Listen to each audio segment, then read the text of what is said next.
Good afternoon, everybody. I am thrilled to be here today to see all of you and to introduce to you a man who is a hero of mine. Please welcome to the stage, Yo-Yo Ma. I almost sat on the cello side. Soledad, I just want to say one thing. Do you want to switch? This is a goat pillow and this is a teddy pillow. I'll take the, you want the I'll take the bear pillow. I'll be the goat. Orange is my favorite color. Nice, I like that, super comfortable. Hello, I did everybody. Actually almost sit in your chair and then I realized, oh, I should not be sitting next to the cello. No, This was just, you know, it's a prop. It is not a prop because we're gonna ask you to play for us in just a little bit. How are you? Great. Yeah? Great. You look great. I'm so excited to talk with you because I have admired you forever. More. And Are we rolling on this? No. More. And to know that we will talk today is very exciting to me, but I promised the team that I won't ask you too many questions. Okay, it's a deal. I'll ask you a lot of questions. Okay. You've been busy. What have you been up to? I played with my grandchildren yesterday. We had Father's Day, and that was wonderful.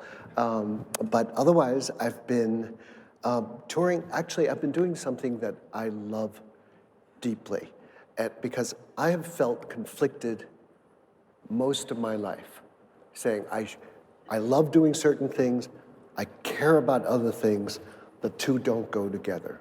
Yeah. So what I've started doing is putting all of it into one activity for 2 years, and that has made me emotionally and intellectually and spiritually feeling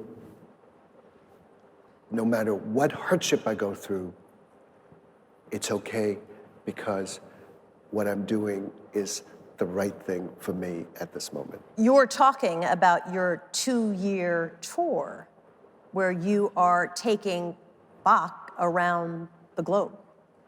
That's right. So you're thinking, well, why is that special, or why is that different from what I've done in the past? Well, I don't know about you, but I don't know about any one of you, but whether you have bucket lists, right? Whether you think that one day I would like to do this. I'm 63, and as a 63-year-old... Which is young, by the way, for the record. I don't have that much longer to live in terms of chronology. So one of the things I do know is as I get older, you care more about how you spend your time. And so I thought that the way I'd love to spend my time is to actually work in a way that I think music has always been ideally in my head, which is it's for everyone. But we know when we live in this world, there are all kinds of, categories, and we think in categories, we think in specialties, and it gets so sliced up that I think the very purpose of music or culture, things that we invented to give us a better understanding of ourselves and of our world, that should help us live. I started thinking, I want to actually go to everywhere and see and bring the best that I can do, and then talk to people. Talk to people to find out what they're doing, why they're doing it, who's actually making a difference in their place. Maybe it could be in a border area, or could be in areas where you're dealing with what's the thing that people want to talk about, and to really spend time doing that. And I think I've been more fulfilled, I've learned more since like the last maybe 11 months than I have in a really long time. Wow, you kicked this off in August of last year, so you're coming up on almost a year of doing this, and you've been to more than a dozen locations. And I guess it's a concert, but it's far more than a concert. Describe for people this 2.5-hour musical session that also has a day of action. How do you pick where you're going to go? What are the 36 cities? Do you know them all? Well, I think we know most of them. I think we're going to 6 continents, but we started in Red Rocks outside of Denver, which is one of those magical places. Red Rocks, yay! But we've done things in in Cleveland, but then going into Youngstown, into Warren, and working there to understand the pride and resilience that people feel in areas that may have even become economically challenged or devastated in some cases. But what is it that they're proud of and what sustains them? Are you bringing art there, or are you trying to learn from the people there? I'm trying to learn from people there because I just bring what I do, which is I play this instrument. The Bach Suites happen to be the greatest music written for this instrument, and playing all of them is really hard to do, but that's not why I'm doing it, because I think it's music that can be shared with everybody, but it doesn't mean you have to love it, but I'm there to actually get to know people.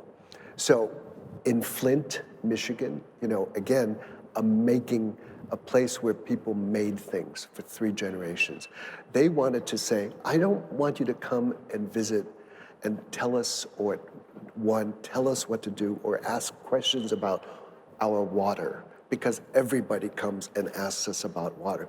We want to show you what we do here, that what we've built and what culture has actually done to keep us together, and that actually makes us want to stay in Flint and not leave. And so those are some of the the places I've really loved going to, because I meet, and then there was a wonderful artist, Tunde Olaniran, who's a hip hop artist, and I met him, and we're going to work together. We're just going to, and that's not everybody would say hip hop artist, cellist. We see an album in your future. Does anybody have a problem with that? But we're both learning, right? And that's one of the things. This whole Salesforce, the couple days you're spending is about connections, and making connections with people that I otherwise might not naturally meet, but because there's a drive to think about common purpose, social impact, we got along like a house on fire.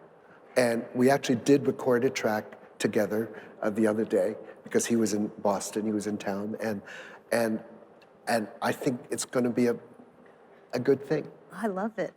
So talk to me about the Bach Suites, because they're notoriously difficult to perform. Your concert's about 2.5 hours. It's very intense and long. What message does Bach bring in those 6 disparate sort of suites? Well, I think one of the things that I love about Bach is that it's music that I have played for friends' weddings, and unfortunately also at their memorial services. Now, how could a piece of music encompass both? You probably know music that can do that, but and I think music is something that actually, unless you want to say otherwise, I think music actually brings people together. It's a convener. So we invented music so it can bring people together, and I think Bach does it in a special way. I think of him as a scientist composer. Why? Yeah. You're looking at me like I'm crazy. I might be crazy, but I think in this case, there's something to it in that. Imagine someone who is incredibly objective, just looks at everything and tries to just lay things out, but he's also at the same time totally empathetic to anything you are that you feel. So the scientist part of him holds you at arm's length. The empathetic part of him understands you And he, in his music, does not put himself in the center. He is observing, commenting. So imagine that's, in my mind, it's like a favorite uncle or aunt who you could say anything to. But they will also say, maybe when I was that age, I thought of this and that, and this is how I dealt with it. And you leave having a different perspective on the thing that you were concerned about. I was a terrible flautist in school, so I'm curious, since I never really mastered Bach or anything at all, how do each of those cycles, how do they differ from each other? I mean, does each one tell a story? Is there a message in the first that's different from the second and different from the third? I don't know if you're interested, but I'll give you some examples. Yeah, I think we're interested. But no, I mean, seriously? Okay, I'm gonna play you 5 seconds of each suite, and you'll tell me what you think. Okay. This is the first.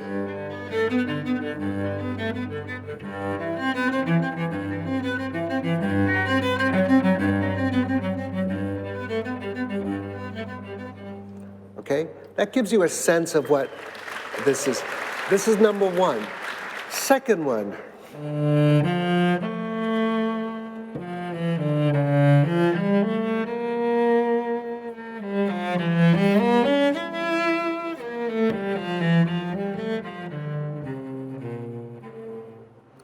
Number two. Number three.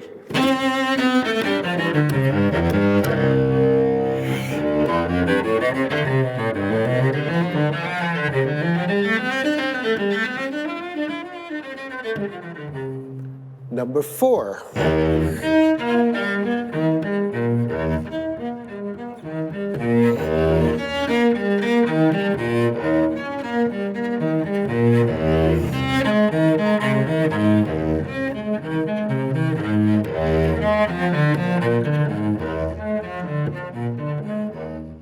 Number five.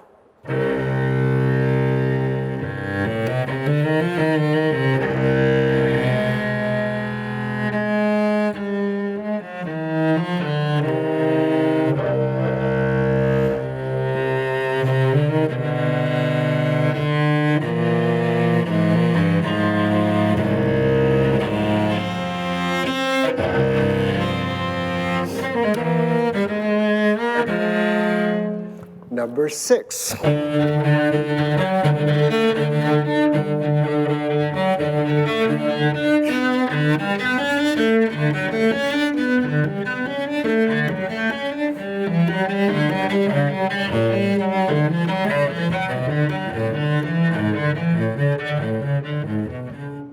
So each one is, I think, as different in character. For example, this one. Once upon a time, I thought, this reminds me of nature. Infinite variety, and it's the same, but different. And so, how can you code something that's infinite? I think Bach did it. In the second suite, I thought, this is, you feel always down. You try to go up, you end up going down. So the whole piece, each of the movements go down. But at the very end, after 6 movements, you have a.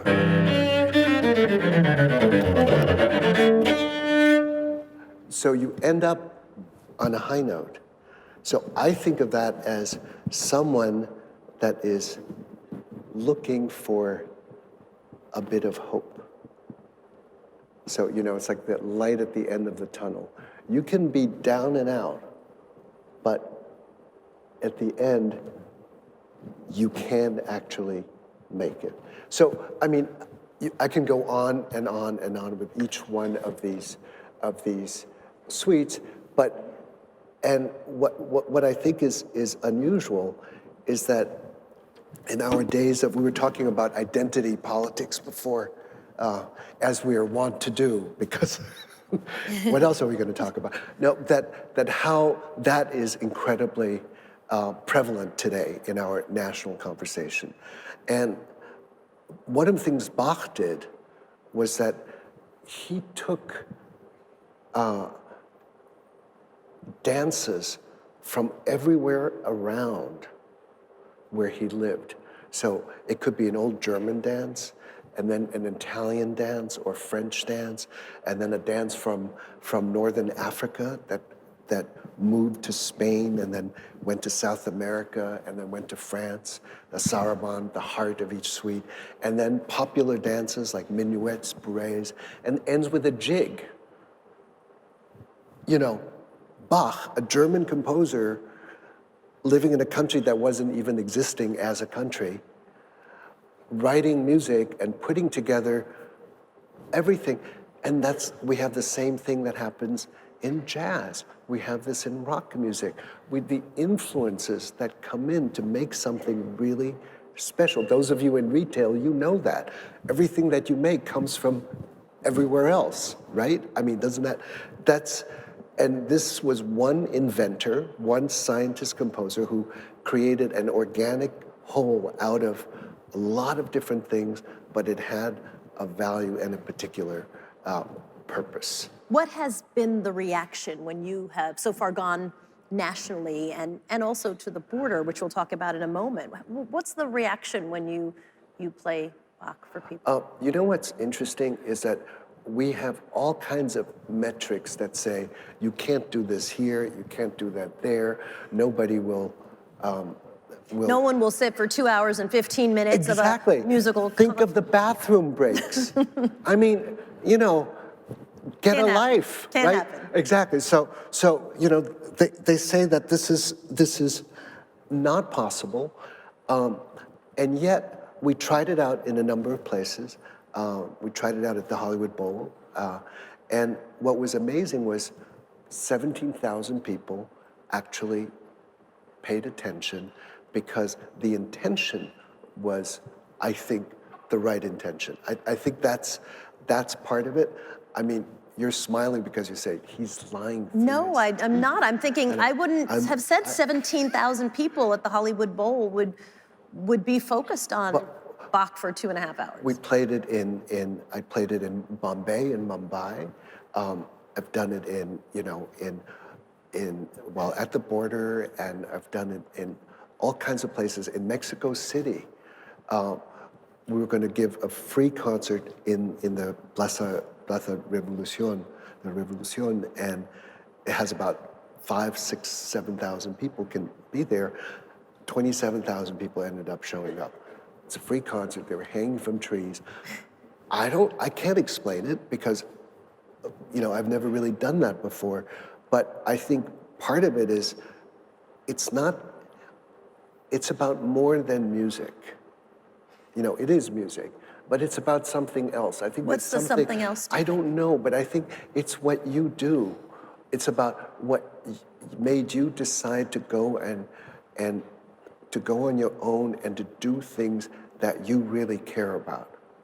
Striking out and doing it your own And way. really caring about it. So it's not like that you're using all of your experience to put something together and say, you know, I don't have the metrics to say, oh, a couple million people will watch this thing that we just did on Puerto Rico because nobody's interested in Puerto Rico anymore. Well, that's not true. That's really not true. Sort of bucking the conventional wisdom of how it has to be done. Absolutely. Why did you go to the border? I mean, nowadays going to the border is a very political act, and you held a concert really on both sides of the border. What was your intention? What did you want to say? Well, I think the original plan is to actually go to borders and to understand what's happening at the edge between countries or between peoples, between languages, between cultures.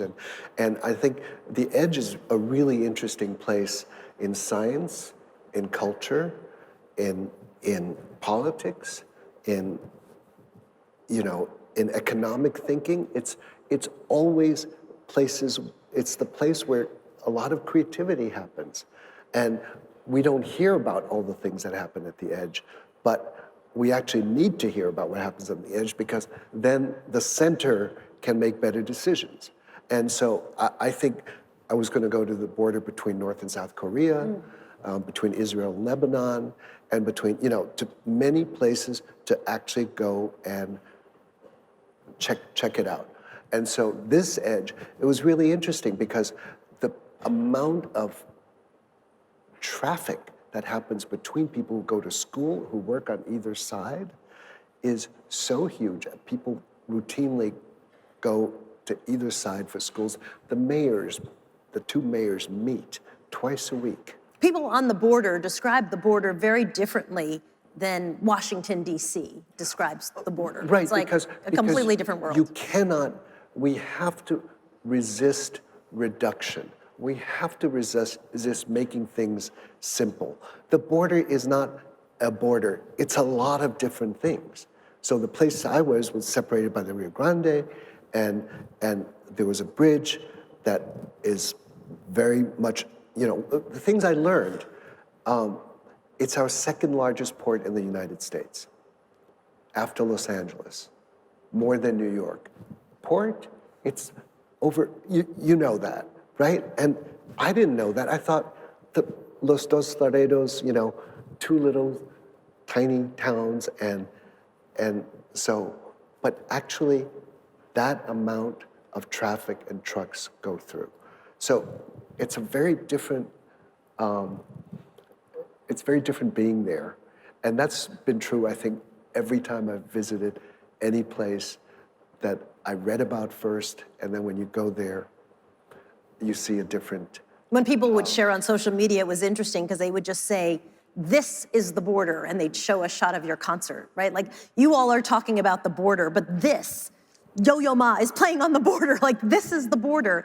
And it was a very different sense of what the narrative is around immigration or around the border or around this line that we have that I think becomes a prevailing conversation that's often filled with a lot of hostility. Well, the thing is, I think we all know that people are much more complex than we make them out to be. So the people that are close to you, you see their complexity.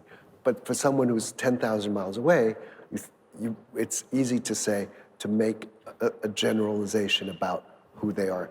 But they come closer, you see them as people, and suddenly they are infinitely interesting and complex. And so you can't it's very hard to make those types of generalizations. How old were you when you started playing cello? I was 4. What was the first song you played? Well, actually, it was the very first thing I played for you. That's the first thing you played as a 4-year-old? Yeah. And you know why? Because it was really simple to learn. So let me play for you the first 8 notes.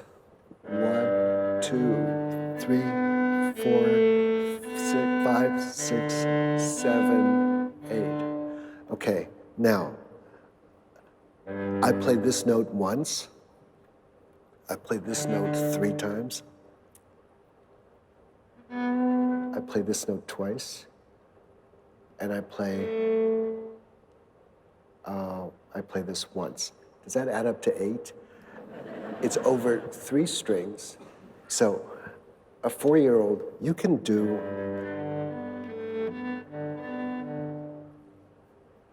learn that in one day. You can learn that in one day. No. But we appreciate your optimism for the rest of us. Look, 3 strings, you just move your bow, you take a finger off, and then you put it back again. Why did you start playing cello? Why? Because Yeah. it was the I mean, did you biggest have an instrument interest, I or could did play. your parents? It was the biggest instrument I could play. Oh. I wanted to play the double bass. I was too little. I had big ambitions for big instruments. So this is, so that was a compromise. I had to promise my parents not to go for anything bigger. Did they know right away that you were a child prodigy? Well, when they could see that the next day,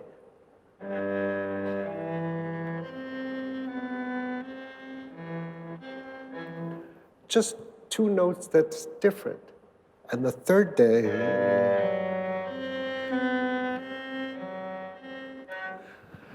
there are about 42 bars in this piece. So in a little bit over a month, I learned this whole piece. Now, that's not being a child prodigy. It's anybody can do it with a modicum of neuromuscular flexibility. It's true. You shake your head. I taught someone how to play Happy Birthday on the piano by numbers the other day, and it worked. Except I screwed up because there was one number that I was missing, but they did it. And he turned 60. That was his 60th birthday to himself. And so anybody can learn to play an instrument, but what's different is how you care about it. What you put into it. Because, I had a teacher in college, a wonderful teacher, who said, Yo-Yo, you do okay, but you don't know what you're doing, and you haven't found your voice. I said, I found my voice. What do you mean? He says, you haven't found your voice. I'll give you 13 years to look for your voice, and maybe you'll find it. And I was thinking, what in the world does he mean by that? I play the cello and said, no, he meant the way we talk about writers or branding or whatever, the identity of something that you cannot reduce any further, and that's the thing that you want to hold on to. Did you know when you got it? Because there are people around you when you were very young who identified you as a... The problem is this. I have a lot of problems. Some of the problems I was really good at solving. When I was 7, I could take something that was fairly difficult, and I would be on the school bus going to school, and I would solve it. In my head, I can sort of imagine what it was like. So that's a kind of facility that's nice. But in college, this teacher said, you don't know what you're doing, and you haven't found your voice. And another teacher would say, it doesn't matter what you do. It's like, what are you advocating for? What's the composer's voice that you're trying to understand? Unless you can actually advocate for the composer, it doesn't matter what you do. You can show off, you can show that you're good, and it doesn't mean anything. So there's a difference between being technically good and then the expert level is being able to elevate what the composer was trying to do? Well, that's one way of looking at it. But then again, so we spend many years learning how to do something. And I always say that the thing that we never talk enough about in music school is making sure that every person in the room is the most important person. Who teaches that? I never had a teacher to say, if you cannot, so the teachers are saying, do the composer bit or play the instrument bit and make it fantastic. Show how great the composer is. But how about how great you individually are and how different you are? You're not a generic group of 5,000 people. You're each individuals, and obviously Salesforce is trying to get you to discuss things so that you feel there is a connection, that there's a connection that ties all of you together no matter how different you are and what different places you are, that's a lifetime of work. What do you care about? When What did do you figure really it care out? about? And was there a moment where you said, Eureka, I have it. Well, I'm now, I get the caring about it. My problems go further. See, they go beyond college. Say, what happened then is we went to the same college and we actually compared notes, and there's one piece of wisdom that came out, is that we both felt Meh. like, yeah, I Some felt people like, love their college. I felt like a misfit, Yeah. you know, and obviously Soledad is not a misfit. No, same. I felt the same way. But the thing is, you know, we felt kind of like, Trying to find your place. yeah, but apparently a lot of people felt the same thing. So anyway, but my problems go further because I had tiger parents two tiger parents, not one, two, add them. So my tiger parents said, you got to do music and this is what you do. And I was 4, you know, and I never felt I made a choice going into music. So I was always thinking I should be doing something else. And that something else is the other part of what the Bach project is about actually, you know, the social impact of actually what strengthens people, what gives people hope, legitimate hope. And it's not playing Bach for them to say, okay, here's a pill for hope, you know. It's more like it's you have to know a lot more to be able to do what Peter Segal said this morning to some of you, says, you know, how do you find your authentic self? Goes back to Leon Kirshner saying, you haven't found your voice. So that is what I struggled with until I was 49. Because when I was 49, I finally, I'm a slow learner, figured out that I could be doing all the things I'm interested in and be a musician at the same time. Because music is one lens from which you could actually go and explore everything. It wasn't either or, it was all of them and. Yes, up to a certain point. Because now I feel I'm actually putting everything that I know to use for a particular purpose. Do you have a favorite song that you'd like to perform? Well, you know, I wanted to ask you whether you know this.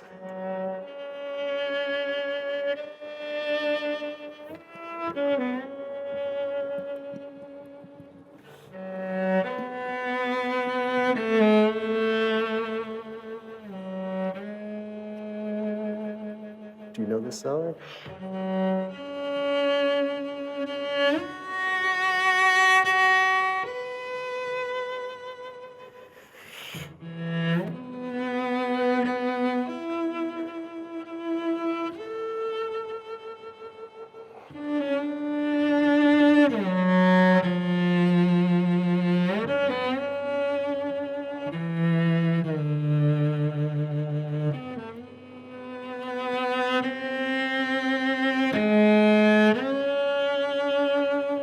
This song is Soledad.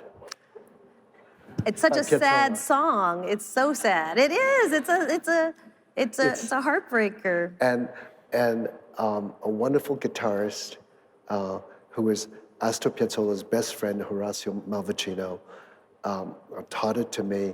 He said this was, you know, Piazzolla was in the depth of sadness. Soledad means lonely, right? Yes. And that just came out, and I wanted to. I love it, but it's such a sad song. I always think, Well, that doesn't matter. what's a happy song that's Yeah. your favorite song? Let's call that one Soledad. Okay. So all right. So I will actually play for you something that that connects 3 people Now, here it is. You all know who Duke Ellington was. And you all know who Aaron Copland was. And you also know who Gershwin was. Because if you fly on United Airlines,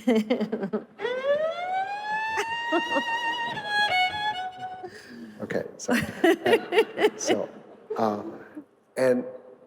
so you say, these are three American originals that, what connects them?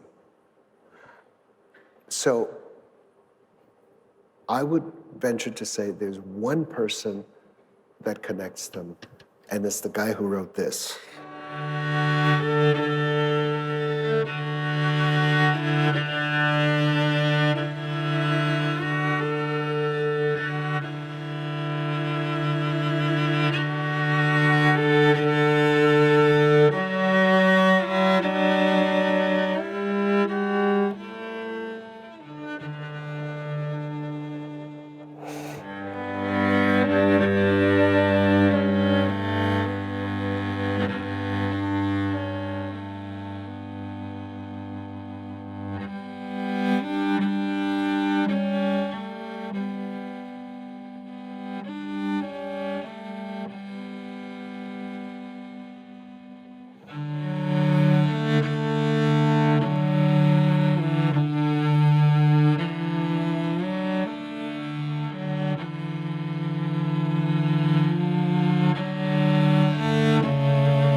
Beautiful. Okay. So,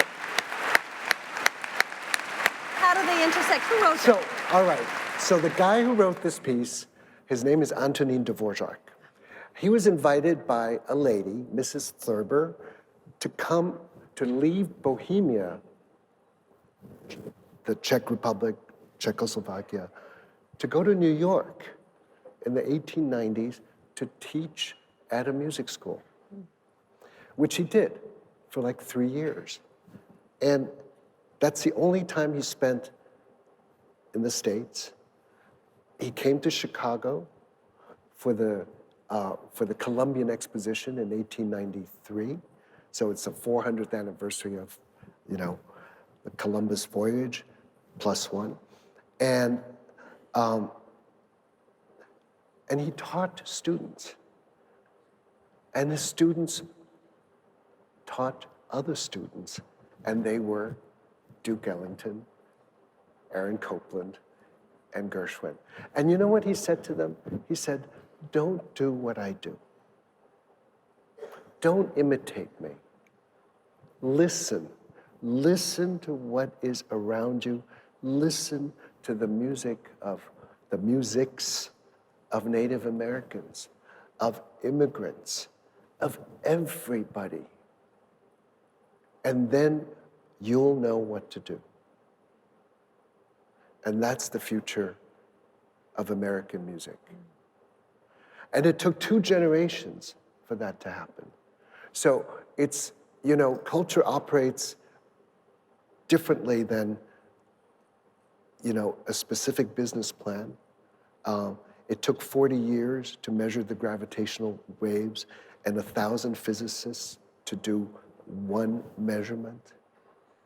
40 years. This is 2 generations. But the seeds that all of you plant is unbelievable because but you can determine what seeds you choose to plant.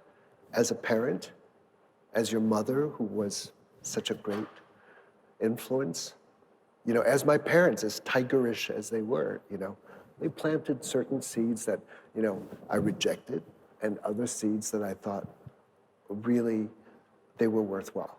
So that's the long-term effect of what you individually and collectively can do can connect generations and connect people of all kinds that are not part of your immediate necessarily, grouping that we say it is. How many Grammy Awards have you won? I don't know, 19, something. Yeah, Something like 19. that. Yeah, but you know what? I love the Grammy Awards. I do not say anything bad about any award. It's wonderful to get awards. I hope everybody gets lots of awards.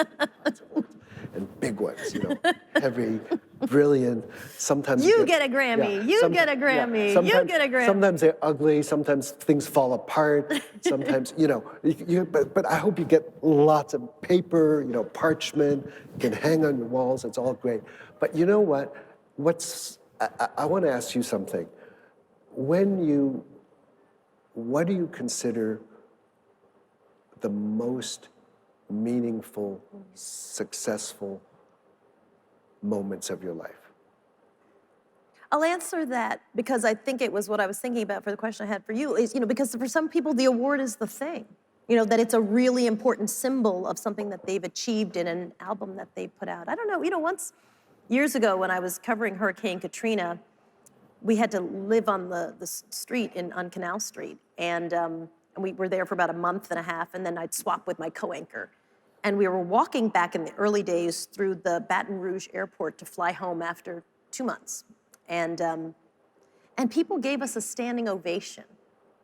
And that was so much more meaningful to me than any award I've ever gotten. And awards are always delayed, right? They're always a year after you've done the thing, so you kind of don't really even remember a lot of the emotion around the project. But I think it was this idea that you could affect people, that just random people in an airport felt like what you're doing matters. And so I was gonna actually ask you that same question around, getting Grammys obviously is huge, and you had so many, but what's the thing that matters most to you in recognition? Is it cheers at the end of a performance? Is it just one person saying that they were moved? Is it the big award? I think so. I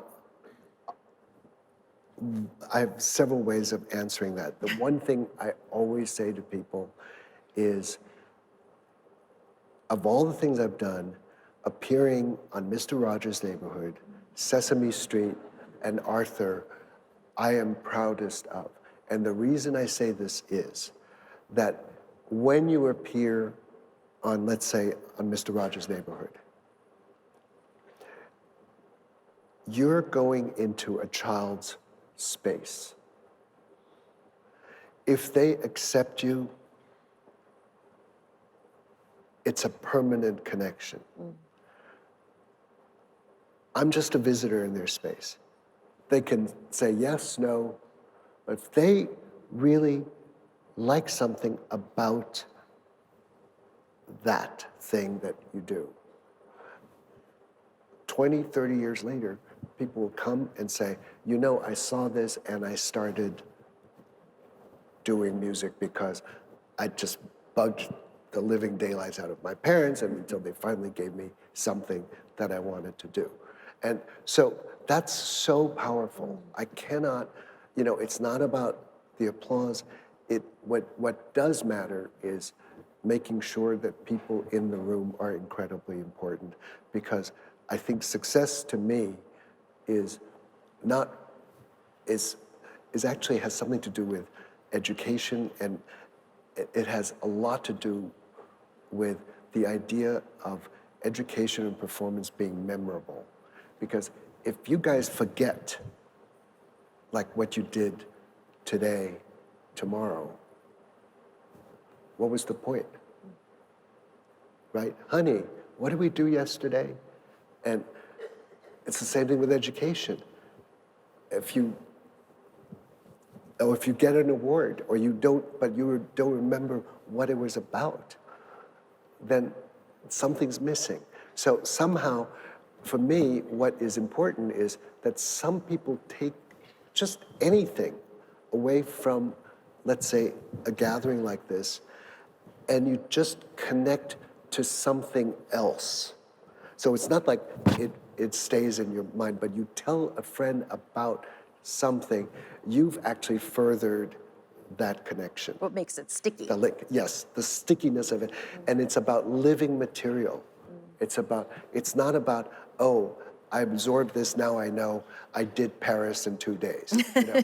It's not about that. It's about somehow you had that experience and you drank in that experience, and it's now making you think differently about how you drink a glass of water. You know, then that's success for me. What's the toughest piece to play on the cello? Soledad for you. What's a tricky one? That's really hard. That when you master it, everybody says, that's it, you're an expert. Okay, so here's, you know, and I'm not trying to be Pollyannish, but everything is hard until it isn't. Everything is strange until you make it your own. And this is what I love about, you know, things like people who can tell stories and make me empathetic to the story you are describing. And this is something that I think a lot about, and then I'm trying to think of what's really hard that I can then, but so I need some time. So here's something that I think is really interesting about playing music. You can be very analytical about it, or you could just open your heart and absorb and feel. It's almost impossible to do both at the same time. One neural pathway shuts down the other, but yet, when you make decisions, or I make decisions while I'm playing a piece, I have to do both in order to make good decisions. So then do you toggle back and forth between heart being open and playing emotionally and then technical mastery? Yeah. It's like being a mother. I'm not sure how me having a big glass of wine at the end of the night has anything to do. I'm kidding. No, but it's about shifting back and forth constantly, so that you I really believe that. Right, navigating the two spaces. Yeah, and so you want to be present, totally present, but that's what cultivation is all about. Is you cultivate yourself so that you can do those things, I think, right? It's like I'm a terrible time manager. I can't figure out I need people to help me because I get overwhelmed, I stop using my analytical skills, and then I get paralyzed. So, you know, I'm still thinking, but I'd like to try something. So, I'd like to, how much time do we have? 12 minutes. Okay. But I think take as long as you like. No. I'd like, since this whole hour is about, you know, business as a platform for change, and we're thinking about this, I'm thinking that one of the things that I've been hearing is that a lot of people trust businesses more as certain other parts of our world are failing. Institutions are Right, losing trust, and That's right. business is growing in trust. Which yes. is really interesting, because I would have thought that in culture, the currency of culture is trust. because it's about understanding. And it's common understanding that we can rely on from which we can build things, whether it's in science or whether it's in music, whether it's in the social sciences or whatever it is. It's about building blocks of trust that, oh, I get it. You think this way and you think this way. I get it. We can work together because I know how this goes. So as business is moving towards gaining more trust from clients and customers, and cultures, I think the fundamental part of culture is always about the creation of values, right? And if business is actually creating value, and we want politics to do that too, but I think a lot of people are very worried. And so what can we do? And I think Salesforce is a great company to actually start from the very beginning DNA, the 1-1-1 thing. That's really admirable. I want to do a 1-1-1 thing for me, so that I feel like I'm being responsible. But I think what I'd like to maybe, I changed my mind. I'd like to play for you a piece of music that I actually played for the baptism of my second grandchild, because, again, it's an allemande of the Sixth Suite, but it's very multi-layered and it has, I think, a lot of hope in it. So here it is.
you've teed me up to ask you about hope. Are you an optimistic person? Would you describe yourself that way? Realist, optimist, I make pessimist? myself optimistic. You make It's yourself an everyday decision. Every day. What about you? Yeah, I think I'm a naturally optimistic person. I think sometimes you have to try hard at it, but Yeah. it makes me remember how much music reminds you to be optimistic. That's interesting. I think family reminds me to be optimistic. You know, I think, first of all, if you have little kids, you can't say, you know, don't come to me, you know, daddy's depressed. It doesn't work. Well, I don't care. And it's, I think, you know, having people to care about makes you optimistic. It makes you want to live. You've recorded the Bach Suites several times. You did it in the 80s, right, when you were in your 20s, and then again 15 years later or so in the 90s, and now, again, as you take it on the road. If I were to listen to each of those recordings, would I be able to say, wow, the difference from your 20s into 15 years later is, I can hear it, and the difference from the 20s to now, I can hear it. What changes over time? Well, I think, you know, I was giving you a sample of what I might have sounded like as a 4-year-old playing. We think that sounds amazing. You know, it's accurate. It's, you know, everything is good. But remember, I started talking to you about, we're talking about the infinite variety of what can happen.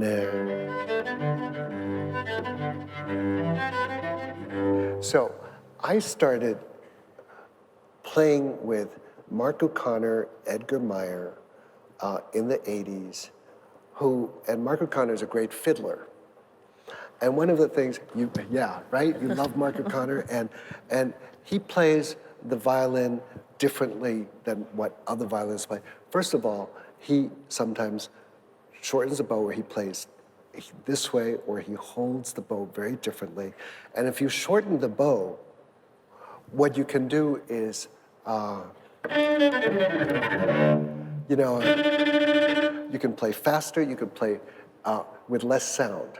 And so part of the second recording was to experiment with what we learned from fiddling tradition, which is transnational, 500 years of essentially note for note transferring music from parent to child, from parent to child, and which matches the time period when people were playing instruments, of which we don't have recordings for. And by shortening the bow, so it's an engineering kind of thing, what does it do? It goes from being able to play full out, loud, to playing like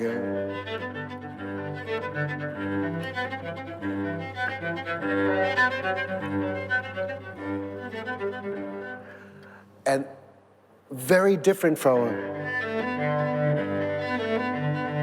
You can start to hear much more variety. It's like seeing, you know, a photo of a tree in the morning and the light is about to strike it and it's beautiful. But suddenly you see a film of it and it's like you see the light playing with the leaves all over the place. And I think now I've kind of reverted back. I've learned what I can do from a shorter stick. So this is one example.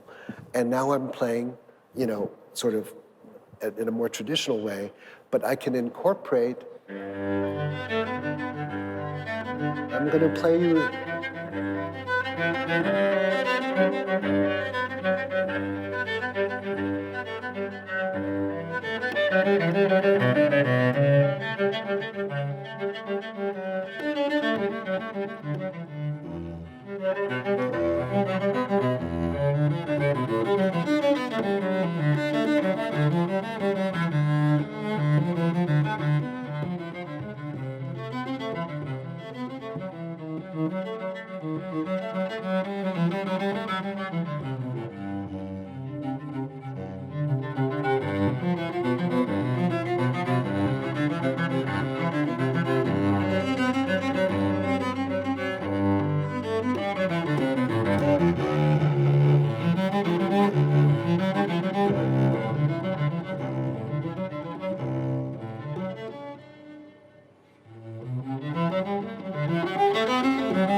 the master. What an honor, and what a pleasure. Thank you. Thank you for the conversation and also the performance. It was phenomenal. Thank you. Thank you so much. You know, this is so great to meet you. The pleasure Thank was you, mine. all of you. Thank you. Have a wonderful couple days. And Soledad, it's so wonderful to be with you. Thank you. The greatest experience of my life.